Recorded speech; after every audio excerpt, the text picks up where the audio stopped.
I want to talk about graphing a logarithmic function that's kind of basic, but I actually want to start by graphing an exponential function. So remember that logarithmic functions are the inverses of exponential functions, and so I want to look at the graph of an exponential function before we look at the graph of a logarithmic function.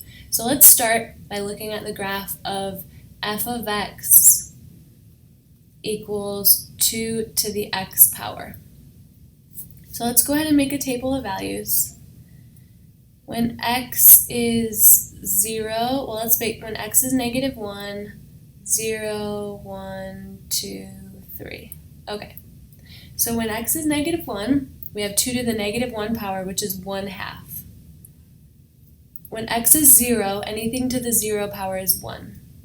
When x is 1, y is 2. When x is 2, y is 4.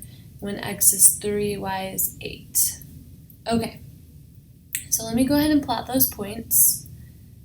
Here.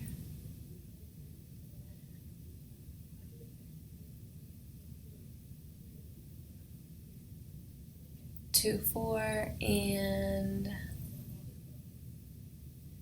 3, 8. Okay, so it should look, and then it has an asymptote, right? So its asymptote is going to be at 0.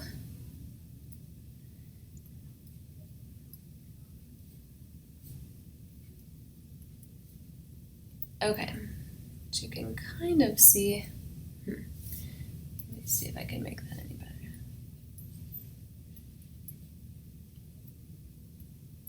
There we go. Okay, so the asymptote is at 0. And then the function is going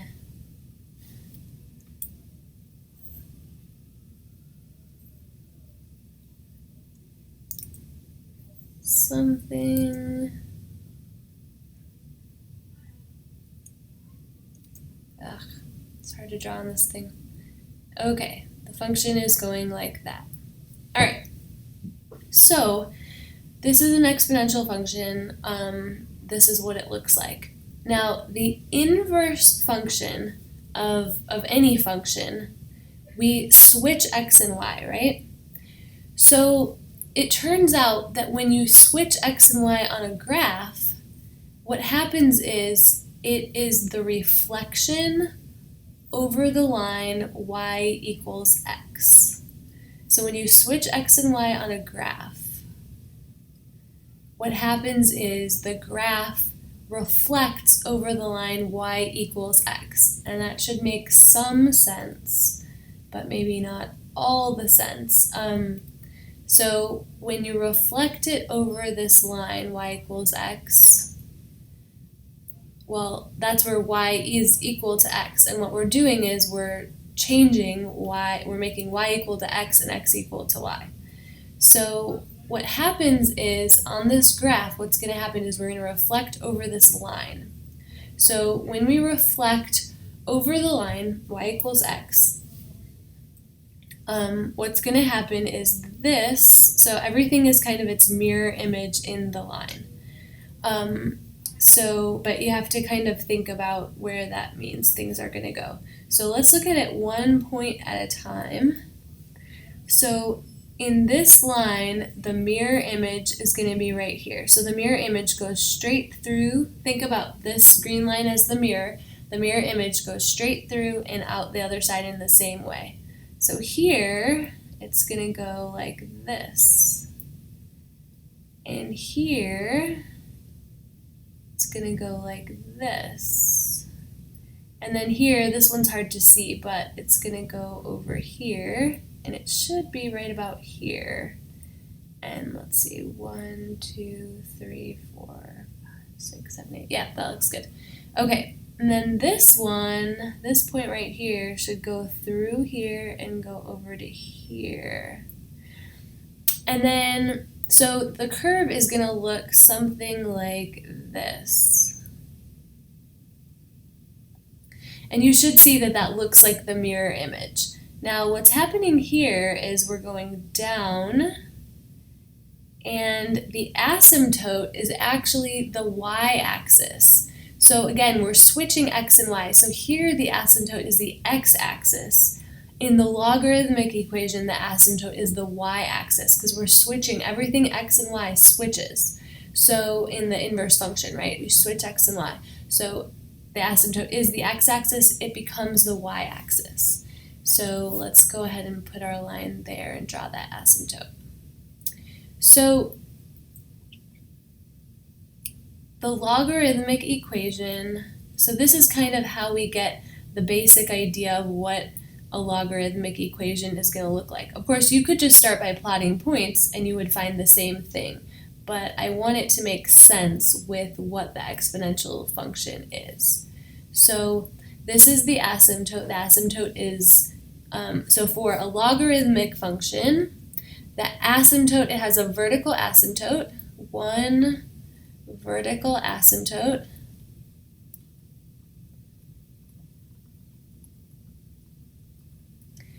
and let's think about, so the exponential function had a domain from negative infinity to positive infinity, but its range, it can't go below 0, right? So its range is from 0 to infinity, not including 0.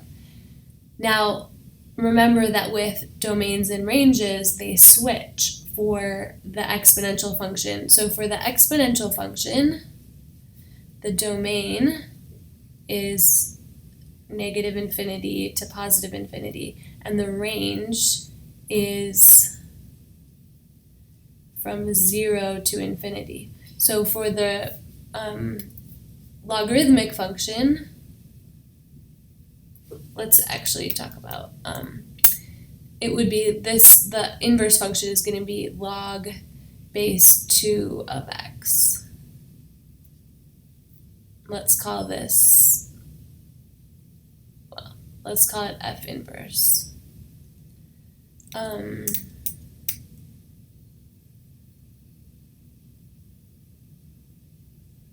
Okay, running out of room there.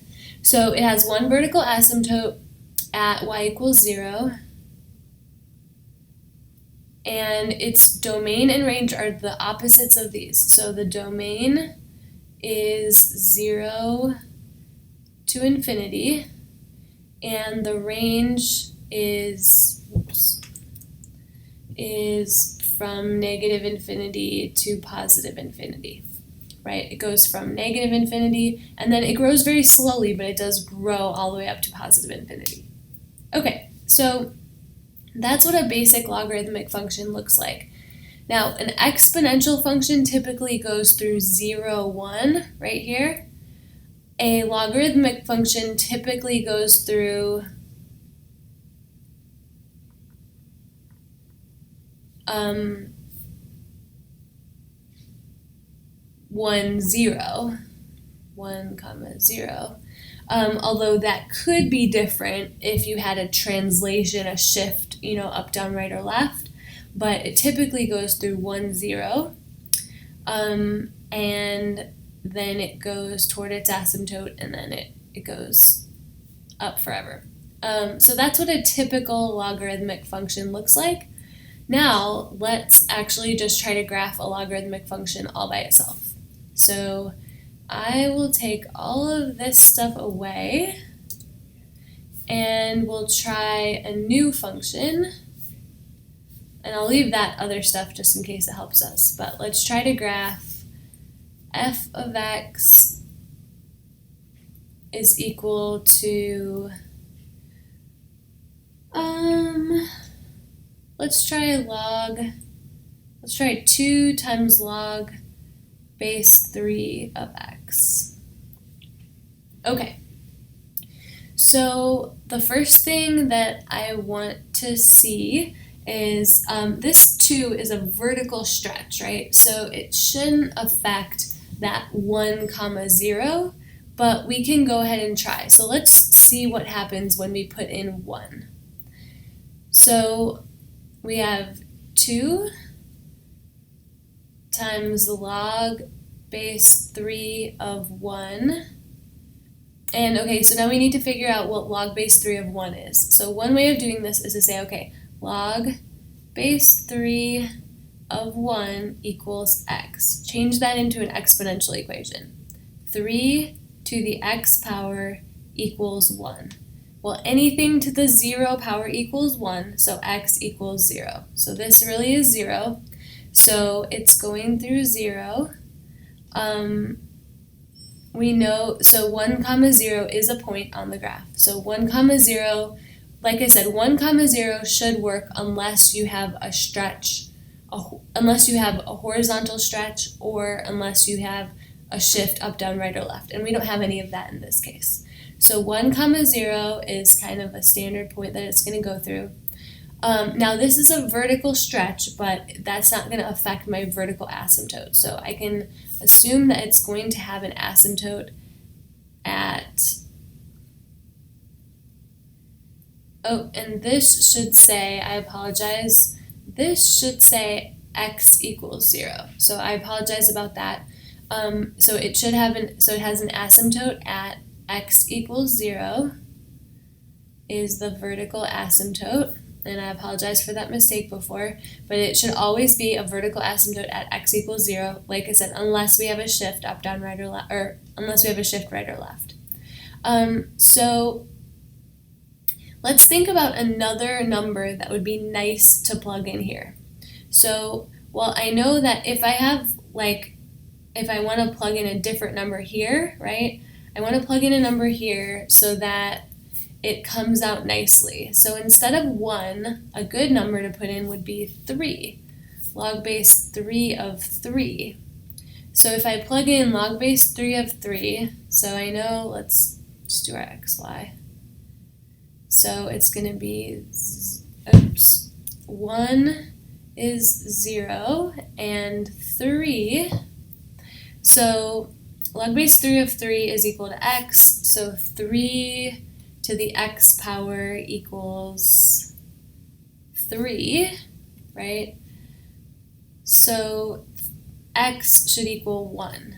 And so it's always easy if you put in powers of the base, it's always easy to figure out what the log is. So log base 3 of 3 is equal to 3. So then we have 2, so f of 3 is equal to 2 log base 3 of 3. Now log base 3 of 3 is equal to 1, so this is just 2 times 1. So f of 3 is equal to 2. So then I can put a point here at 3, 2. And now this is it's positive, it's going to face in the same direction as we had everything facing the last time, so it's going to go down toward the asymptote. And then it's going to grow slowly in this direction. Its domain is going to be from 0 to infinity, and its range is going to be from negative infinity to infinity. And that is how we graph a basic logarithmic function.